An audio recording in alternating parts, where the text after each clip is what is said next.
नमस्कार, one India Hindi में आपका स्वागत है। दिल्ली की आम आदमी पार्टी ने उत्तराखंड विधानसभा में सभी सीटों पर चुनाव लड़ने का ऐलान किया है। ये ऐलान आम आदमी पार्टी के मुखिया अरविंद केजरीवाल ने प्रेस कॉन्फ्रेंस में किया। केजरीवाल ने कहा कि हमने उत्तराखंड में सर्वे कराया है, उसमें 62% लोगों ने कहा कि हमें उत्तराखंड में चुनाव लड़ना चाहिए। तब हमने तय किया कि आम आदमी पार्टी उत्तराखंड में चुनाव लड़ेगी।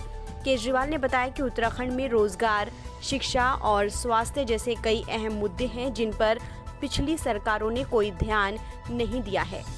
अरविंद केजरीवाल ने बताया कि कांग्रेस और बीजेपी दोनों ही पार्टियों से लोगों की उम्मीद खत्म हो चुकी है। ऐसे में अब लोगों को आम आदमी पार्टी से उम्मीद है और चुनाव उम्मीद पर ही लड़ा जाता है। अरविंद केजरीवाल ने कहा कि उत्तराखंड में फरवरी 2022 में जो विधानसभा चुनाव होंगे उसमें सभी सीटों पर आम आदमी पार्टी चुनाव लड़ेगी। अरविंद केजरीवाल ने ये जरूर माना है कि मौजूदा समय में आपका बड़ा संगठन या नेटवर्क उत्तराखंड में नहीं है, लेकिन उन्होंने कहा कि चुनाव पब्लिक की उम्मीद से लड़े जाते हैं, संगठन से नहीं।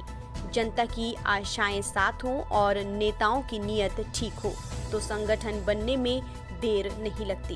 केजरीवाल ने कहा कि दिल्ली में भी आपके पास संगठन नहीं था, लेकिन पार्टी बनने के 2 साल के भीतर ही आपने कांग्रेस जैसी 125 साल पुरानी और बीजेपी जैसी 40 साल पुरानी पार्टी को घुटनों पर बैठा दिया।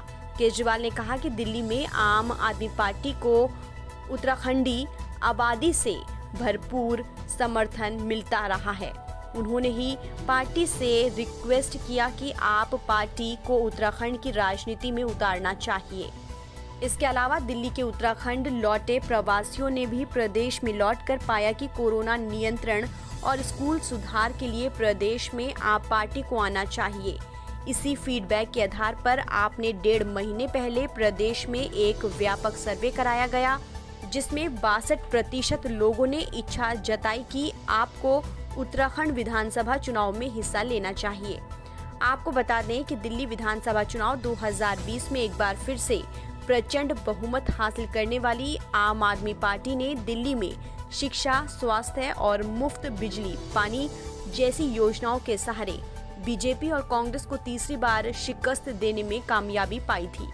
दिल्ली विधानसभा चुनाव में एक बार फिर आम आदमी पार्टी ने 70 में से 62 सीटों पर बम्पर जीत हासिल की थी। वहीं बीजेपी के खाते में महज 8 सीटें आईं। आम आदमी पार्टी से पहले दिल्ली में 15 साल तक शासन करने वाली कांग्रेस एक बार फिर अपना खाता भी नहीं खोल सकी थी और कांग्रेस के 63 प्रत्याशियों की जमानत तक जब्त हो गई। इस खबर में फिलहाल इतना ही। देश और दुनिया की तमाम खबरों के लिए आप बने रहिए वन इंडिया हिंदी के साथ।